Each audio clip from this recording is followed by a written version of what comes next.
मी असं म्हणत नाही, माध्यमांचा एक महत्वाचा रोल आहेच, पण ज्या वेळेस एखादा नरेटिव्ह हा सत्यापासून विपरीत असतो, ज्या नरेटिव्ह मध्ये केवळ राजकारण आहे, ज्याच्यात सत्य नाही आहे, अशा प्रकारचा नरेटिव्ह तुमचं भाग्य कधीच बदलू शकत नाही.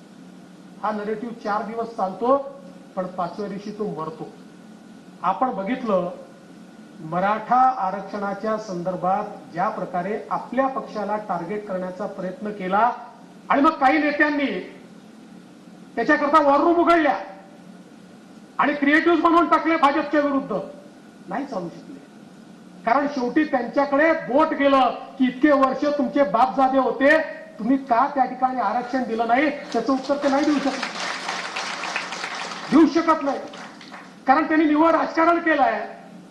आणि म्हणून आज आपण ही गोष्ट लक्षात ठेवली पाहिजे की महाराष्ट्रामध्ये सामान्य माणसाचा विश्वास हा आपल्यावर आहे. आज काय अवस्था आहे बघा.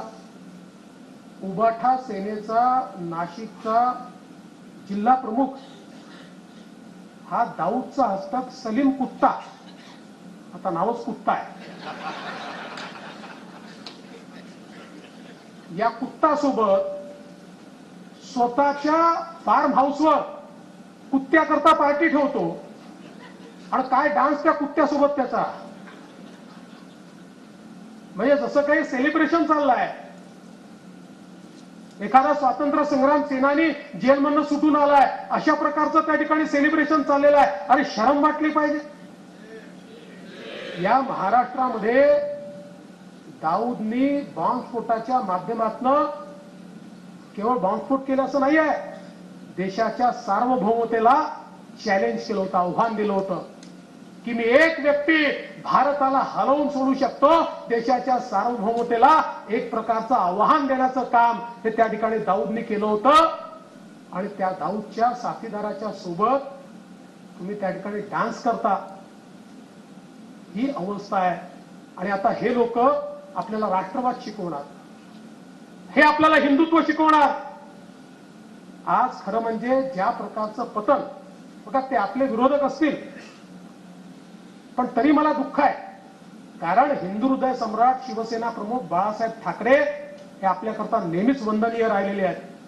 आणि त्यांच्यासोबत इतके वर्ष काम करताना खऱ्या अर्थानं जो विचार त्यांनी मांडला, आता तो विचार त्यागून आणि त्या विचारांच्या विरोधकांसोबत रोज मांडीला मांडी लावून बसायचं आणि भाषणात आपल्याला सांगायचं आम्हीच हिंदुत्ववादी आहोत, तुम्ही आम्हाला शिकवू नका. अरे आम्ही शिकवायचं सोडा, जनता तुम्हाला धडा शिकवणार आहे. आता हे जे काही तुम्ही केलेलं आहे, जनता तुम्हाला या ठिकाणी धडा शिकवणार आहे.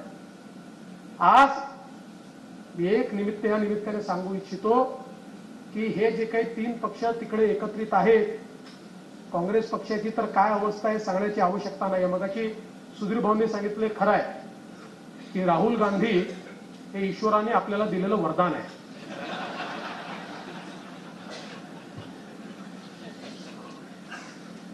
विरोधी पक्षाचा प्रमुख असावा तर असा, त्याच्याही करता आपल्याला एक भाग्य घेऊन यावं लागतं.